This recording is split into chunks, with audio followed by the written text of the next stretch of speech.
Sallallahu ala Muhammad.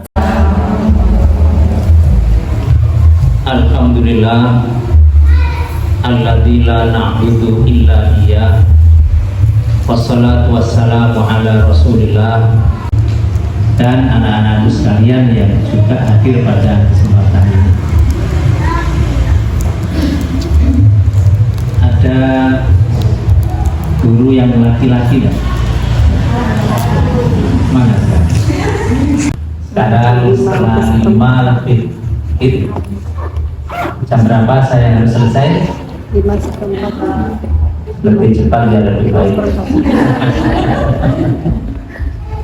Jam pinter Bu?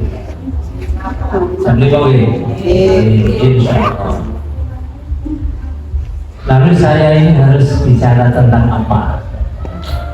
Barangkali ada usulan atau ada kira-kira ngomong apa ini? Tadi kan sudah diawali, anak adalah titipan. Apa kira-kira? Mungkin ada usulan beberapa untuk apa itu? Kiat-kiat pendidik belajar Islam. Wah, kayak gitu. 30 menit ya. Garis besarnya. Baik, nanti kalau saya pas ngomong, lalu ada yang mau tanya langsung aja gitu. Bismillahirrahmanirrahim. Di dalam Al-Quran ada banyak kisah tentang orang tua dengan anak. Tetapi yang menarik adalah hampir semua kisah di dalam Al-Quran yang melibatkan anak dan orang tua, itu yang disebutkan adalah ayahnya, bapaknya. Sangat sedikit, bahkan bisa dikatakan kalau interaksi antara anak dan orang tua, lalu anak dengan ibunya itu hampir tidak ada. Ada, tapi misalnya Maryam dengan Isa waktu lahir, itu pun tidak omong-omongan. Ada Musa dengan ibunya, itu pun kan tidak omong-omongan. Ibunya dengan Allah, anaknya dengan Fir'aun. Tapi coba ibu perhatikan, di dalam Al-Quran itu ada Nabi Nuh. Panjang sekali kisahnya dengan Kan'an. Yang diceritakan jelimet jelentren itu Pak Nuhnya, Bu Nuhnya tidak ada. Tidak ada kisah tentang Bu Nuh, tidak ada, kecuali di dalam surat Tahrim tidak terkait dengan anaknya. Yang paling terkenal ayatnya sampai dihafal anak-anak tentang Luqman. Ada Pak Luqman, tapi Bu Luqmannya kan tidak ada di sini.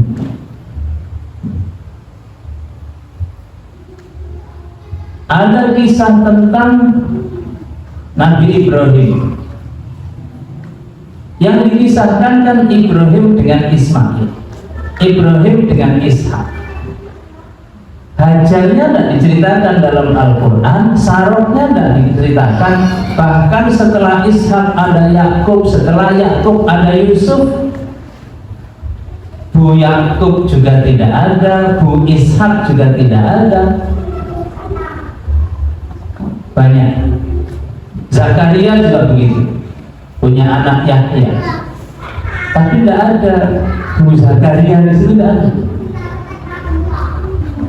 Kira-kira apa hikmahnya? Kenapa semua kisah tentang ayah, anak itu atau orang tua dan anak itu selalu ayahnya, kok ibunya jarang ditampilkan? Menurut ibu-ibu kira-kira hikmahnya apa? Ini penting. Padahal sekarang ini kalau ada acara ngambil rapot, yang datang itu yang banyak adalah ibunya. Daftarkan walaupun bapaknya bapaknya ada, yang berangkat itu ibunya. Yang menyiapkan salah kamu. Ya Allah tentu Maha tahu. Kenapa kisah itu Allah yang tahu. Kita bisa mengambil hikmah bahwa anak itu dalam kondisi apapun harus dekat dengan ayah. Bahkan seandainya ayahnya meninggal, maka anak itu dikatakan yatim bukan karena miskinnya, bukan karena tidak bisa makan, tapi karena tidak ada sosok ayah. Makanya yatim itu tidak termasuk mustahik zakat, karena ada yatim yang kaya raya. Yang hilang bukan hartanya, tapi yang hilang bagi anak yatim itu sosok ayahnya, dan ini harus diganti. Makanya Nabi tidak tanggung-tanggung ngomongnya, saya dan orang yang menyantuni, menyayangi anak yatim seperti dua jari ini di surga. Karena sosok ayah bagi yatim harus. Jadi ini hikmah paling penting ya. Anak itu walaupun sering ketemu ibunya, walaupun yang sering gendong ibunya, tapi hubungan dengan ayahnya harus tetap baik. Nah, yang menjembatani kan ibunya. Artinya kalau ada anak dan ayah jarang ketemu, ibu sebagai penghubung. Kalau anak dan ayah sedang marah, ibu sebagai pelipur lara, supaya jembatan ini tidak putus. Bahkan kalau ayah saking sibuknya, maka ibulah yang menyuruh anaknya untuk mendekat ke ayah. Ibu menjadi sosok peran penting. Bukan berarti tidak disebutkan di Quran lalu ibu itu tidak penting, bukan.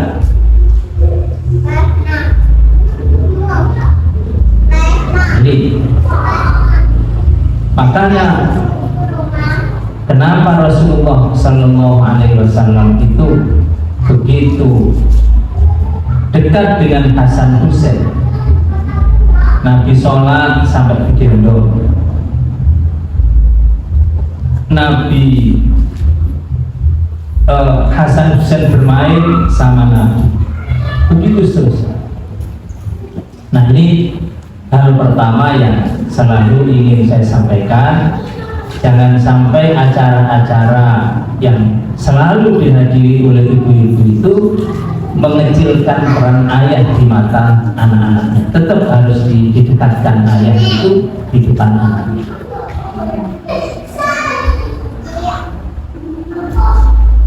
Ada satu keluarga ya, tidak di sini, di desa lain ya, punya anak kecil dari sampai sekarang kelas 7 atau kelas 2, bukan kelas 3 SD. Itu ayahnya lumpuh. Ayahnya lumpuh, tidak bisa bekerja. Jadi sejak anak ini kecil, yang tahu kerja itu, dia yang tahu adalah ibunya. Yang keluar rumah mencari uang itu ya ibunya. Sedangkan ayahnya di rumah di kursi roda. Nah, saya pesan kepada ibunya ini agar ayah di mata anak ini tetap terhormat. Tolong kalau sampean kepingin ngekeki opo-opo, sampean kekno bojone sampean sing ngekno anak. Jadi sinilah peran ibu, agar yang dihormati, dimuliakan, dibanggakan di depan anak itu bukan ibunya toh, tapi ada sosok kepala rumah tangga dalam kondisi seperti itu tetap dimuliakan. Nah, di situ pentingnya ibu bisa menjadi jembatan, sehingga ayah di depan anaknya walaupun memang ada keterbatasan tetap mulia di depan anak. Nah, ini penting. Ini yang pertama. Kurang 15 menit.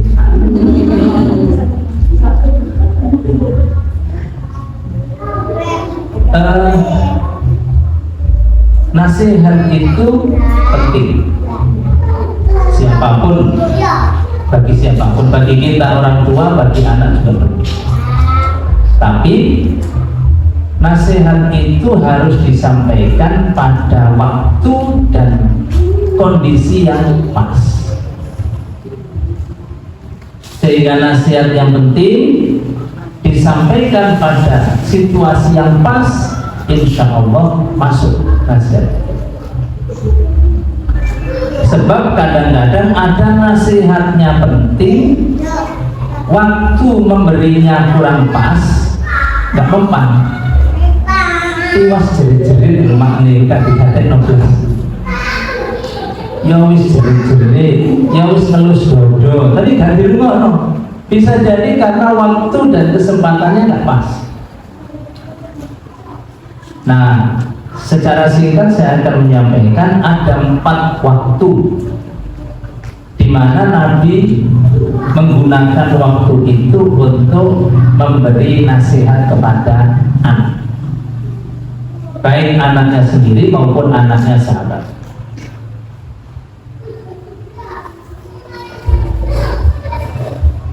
Yang pertama, ketika sedang makan bersama.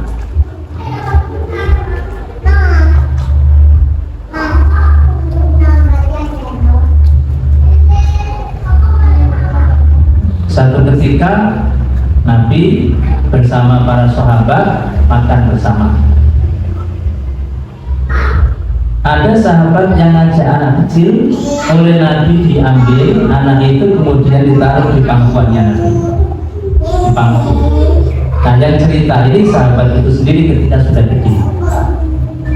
Namanya anak kecil, begitu lihat makanan, kalau tradisi orang Arab itu kan makanan sak alam, ombo, bacaan gitu, terus macam-macam, ya sebo, bekasem, macam-macam.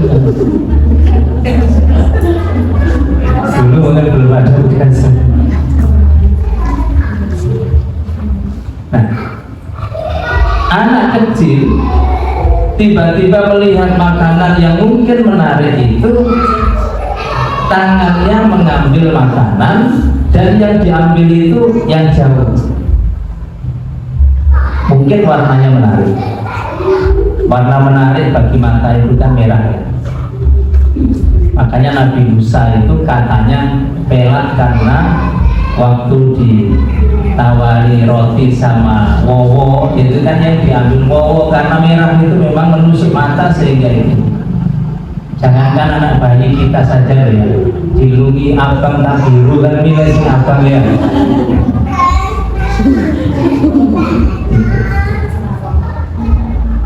Nah, ini anak kecil melakukan satu hal yang tidak sesuai dengan adab dalam Islam, jangan dibiarkan.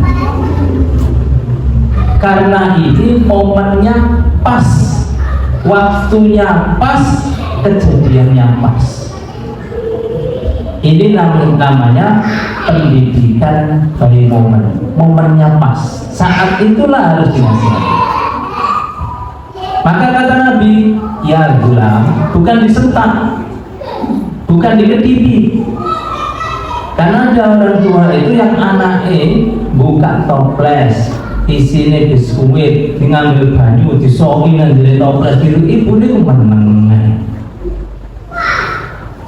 Nah, itu tidak pas. Kata Nabi, ya gulam, nah, samillah, bismillah. Wakul biyaminik, kalau makan itu pakai tangan kanan. Wakul lima yali, dan kalau ngambil yang dekat. Antara kejadiannya dengan nasihatnya pas, sehingga itu menancap di pikiran. Tentu katanya anak kecil ya, disayang dulu. Nah, kata Nabi, ya gulam, begitu dulu. Terus no, karena dia begitu. Itu yang tidak pas. Mana kata acak belum. Ini kejadiannya pas, tempatnya juga pas. Nasihat 3 langsung. Bismillah, tangan kanan ambil yang depan. Dan buktinya hadis ini menancap pada Jabir bin Abdullah, anak kecil ini sampai dewasa. Begitu cara makannya sampai dewasa. Peristiwa ini diceritakan kepada kita. Dan dia makan seperti yang dinasihati oleh Nabi.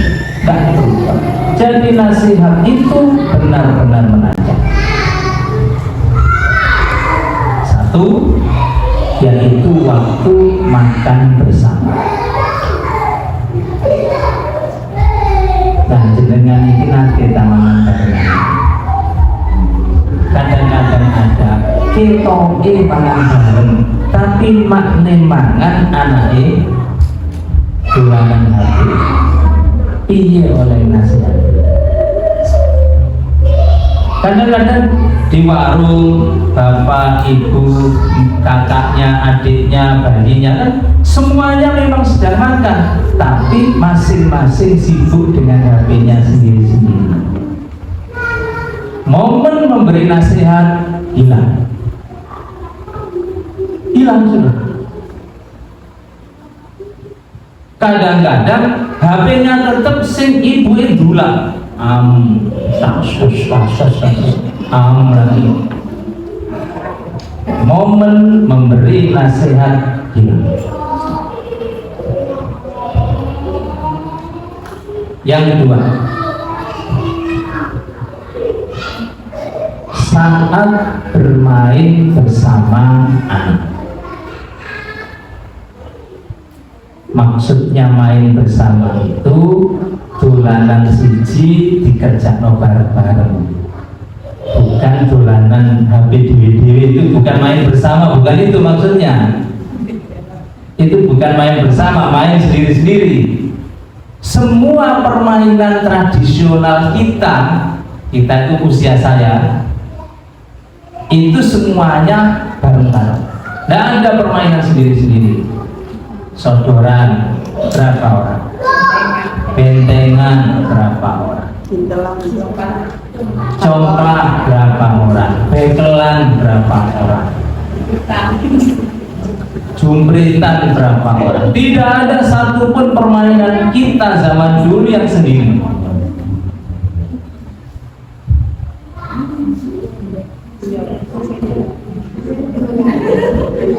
Sekarang sendiri, kelihatannya ngumpul bareng tapi udah dewe-dewe.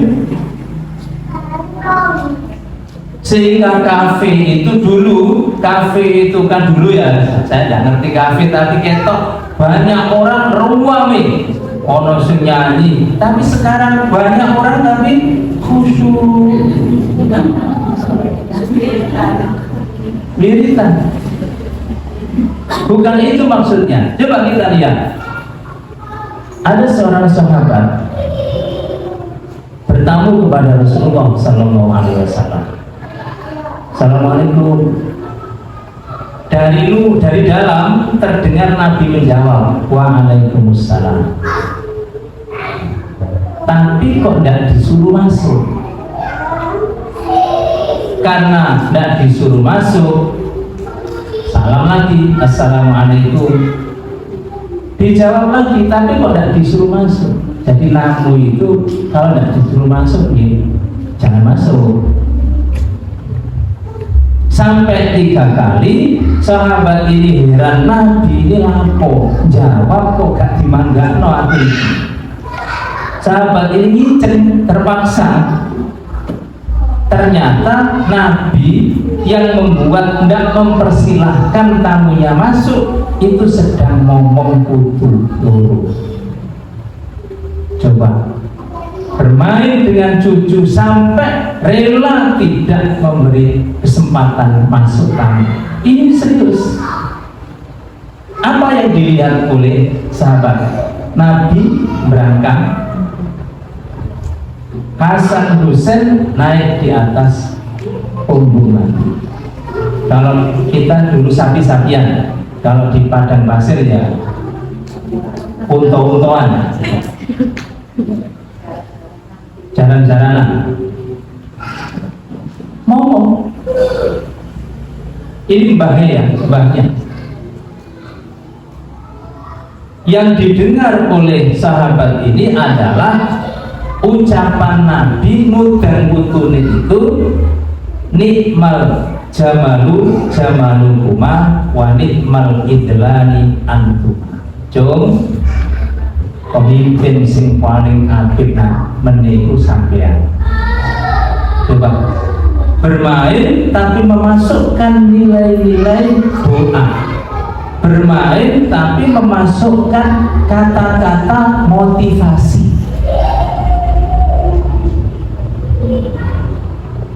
Pemimpin sing paling apik jom sampean. Yang kedua, wa nikmal jamalu jamalukuma, untuk sing paling apik jom ya unta iki. Maksudnya sing dadi unta ya nabi, sing paling apik. Artinya, ibu-ibu sekalian, saat-saat kita sedang berdua, bertiga, atau berberapa bersama anak-anak kita, tidak ada HP di situ, tidak ada TV di situ, tidak ada urusan yang lain selain urusan, saat itulah kata-kata motivasi itu penting. Dan itu akan diingat sepanjang masa oleh anak kita. Kalau sudah berdua, bertiga dengan anak, sudah hilangkan bahasan lagu yang viral opo saiki, itu sudah hilangkan dulu. Bahasan upin ipin hilangkan dulu, fokus kepada anak. Kalau sedang bersama anak, kok yang dibahas itu masalah TV, masalah TikTok, hilang momennya. Sudah dua hilang, momen makan bersama hilang, momen main bersama hilang.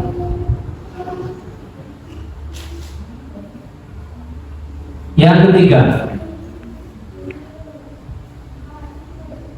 waktu pergi bersama anak, baik pergi dalam arti ngelencer, tamasya, maupun pergi kemana, ke sawah, ke pasar.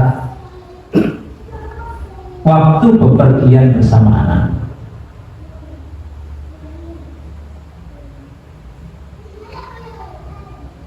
satu ketika Nabi naik keledai, ada sahabat kecil diajak, ayo melu, dibonceng.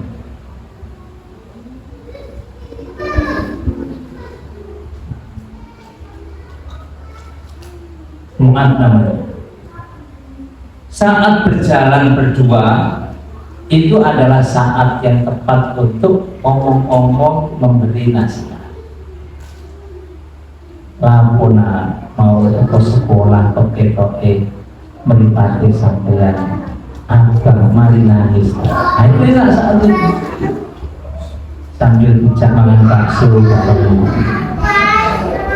Nanti akan cerita, mau boleh sekolah tukaran tuh aku bukan, kenapa keterkelain, masalahnya apa, sudah minta maaf atau belum. Enak itu, tidak ada HP di situ, tidak ada TV di situ, hanya berdua. Saat itulah yang tepat. Makanya waktu Nabi bonceng Mu'ad itu ditanya, Mu'ad, apa kamu tahu kewajiban manusia kepada Allah dan kewajiban Allah kepada manusia? Anak cilik berbicara omongan masalah kota-kotanya masalah. Terus panjang hadisnya. Nah, masalahnya dengan pernah lunga bareng anak itu enggak? Nah, itu jalan-jalan enggak pernah. Bakso berkancane, palamandu bertonggone. Nah, anak ini penting.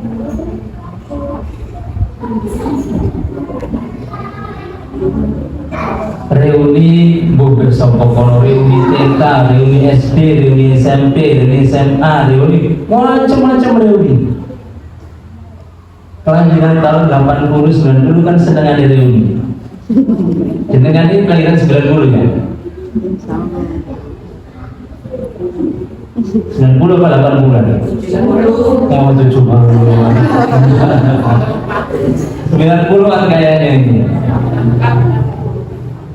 Kalau kelahiran 70 itu sudah upload reuni kan buat mangane itu kita laila wis di rumah lagi. Jangan lupakan anaknya ketika kita sedang pergi kemana.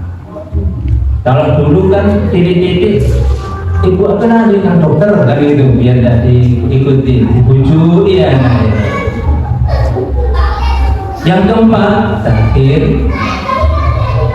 ketika anak sedang sakit. Ketika anak sedang sakit, itu fisik lemah, perasaan juga lemah. Saat itulah saat yang tepat untuk didekati, disayang, dinasihati. Sebab kadang-kadang ada orang tua anak ismoro diomel bisa mulai tak nurut ibu ismoro diomel. Nabi itu punya tetangga waktu awal-awal di Mekah.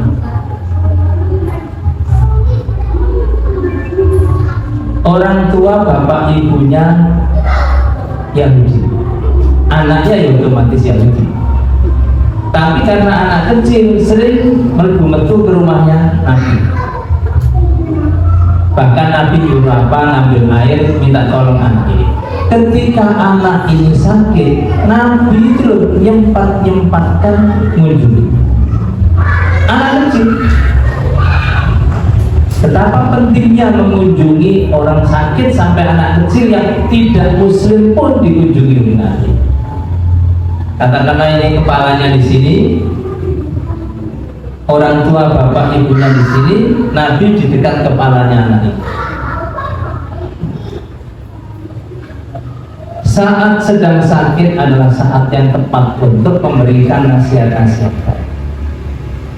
Kata Nabi, ya gulam, nah, asyhadu an la ilaha illallah wa anni rasulullah. Kau belum tak berislam? Bapak ibunya di situ, kau belum tak berislam? Kasarnya begitu. Anak ini kemudian sorot matanya melihat ke arah bapak ibunya. Maksudnya saya ini disuruh oleh Pak Muhammad ini melbu Islam, boleh tak bu? Boleh tak Pak? Lemah sudah, posisinya sedang lemah. Kata ayahnya, anti Abdul Qasim, ya wis kawan nurut orang bapak Qasim. Tidak hanya anak yang luluh hatinya, bapak ibunya juga menyerah. Akhirnya anak ini kemudian dibimbing oleh Nabi mengucapkan asyhadu an la ilaha illallah wa asyhadu anna Muhammadan Rasulullah. Setelah masuk Islam, bapak ibunya tidak apa-apa, Nabi kemudian keluar, alhamdulillahilladzi anqadhahu minan nar. Segala puji bagi Allah yang telah menyelamatkan anak ini dari neraka. Nah, ini ibu-ibu sekalian, ibu-ibu hebat tadi itu 4.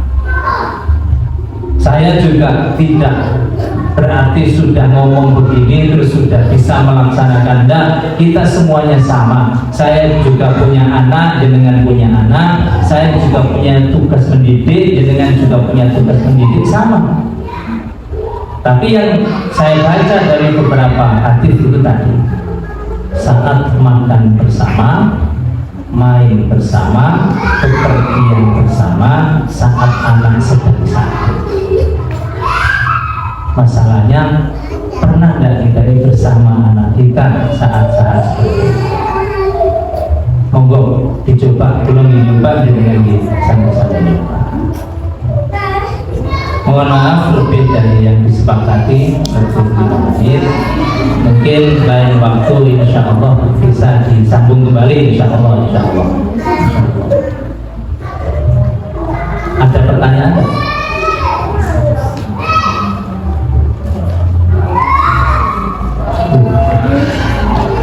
Disepakati dulu waktunya. Assalamualaikum warahmatullahi wabarakatuh. Saya pernah mendengar Ustaz bahwa cara mendidik anak menurut Nabi itu kan dibedakan berdasarkan usia. Dari usia 0 sampai 6 tahun itu diperlakukan seperti raja, usia 7 sampai 14 seperti tawanan, dan usia 14 sampai dengan 21 seperti sahabat. Ketika anak kita masih kecil, biasanya kan banyak sekali yang diminta Ustaz, minta ini, minta itu. Nah, kita sebagai orang tua kan tentunya tidak ingin anak itu menjadi manja Ustaz. Sementara yang dicontohkan Nabi adalah menjadikan anak itu sebagai raja. Nah, apakah kalau kita misalkan ketika anak itu meminta kemudian kita tidak mengiyakan, itu apakah bisa mempengaruhi dari segi psikologisnya anak atau bagaimana Ustaz? Ini setengah jaman nih.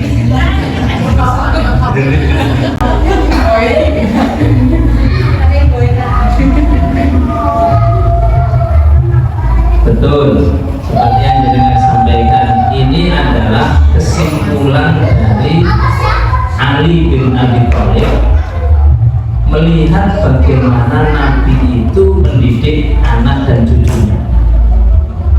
Dan itu bagus. 0 sampai 7 tahun anak sebagai raja, 7 sampai 14 anak sebagai tawanan perang, 14 sampai 21 anak sebagai teman.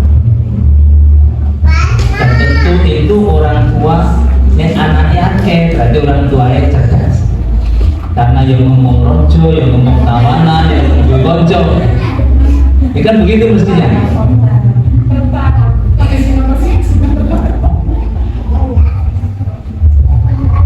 Karena itu ketika raja, kita sedang melayani raja, tentu ada kaidahnya. Semua yang diminta raja, sepanjang itu manfaat, kita kasih. Tapi kalau raja minta sesuatu yang saya tahu itu tidak bermanfaat, jangan kasih. Karena yang tahu ngicipi makanan itu kan kitanya, bukan rajanya. Rajanya hanya menerima dan menikmati. Anak usia 4 tahun minta HP. Menurut saya ini manfaat apa tidak? Kita manfaatnya. Jangan dikasih.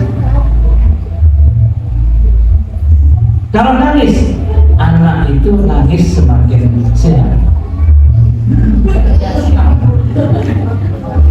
Masalahnya kan ibunya sing bingung ditangisi anak itu kan. Antara anak sehat dan ibu bingung dua hal yang berbeda. Makanya kenapa ibu selalu ngasih HP anaknya, karena ganggu kuping. Timbangannya nurmati hehehe. Kan itu masalahnya. Jadi jauh dari teori pendidikan tadi, jauh. Artinya sudah tahu bahwa itu tidak bermanfaat, bahkan berbahaya, masih juga dikasih. Jadi itu kaidahnya. Bahkan seandainya raja itu tidak minta, tapi saya tahu itu bermanfaat, kasih. Tidak harus diminta dulu, dikasih. Apa pernah anak kecil kecil misalnya terus minta dibelikan kamus gitu kan enggak ada. Tapi kalau ini cocok untuk anak saya belikan supaya belajar membaca, belajar menggambar, belajar menulis, belajar mengeja kata-kata. Itu kaidahnya bermanfaat apa tidak. Sampun nggih. Wonten malih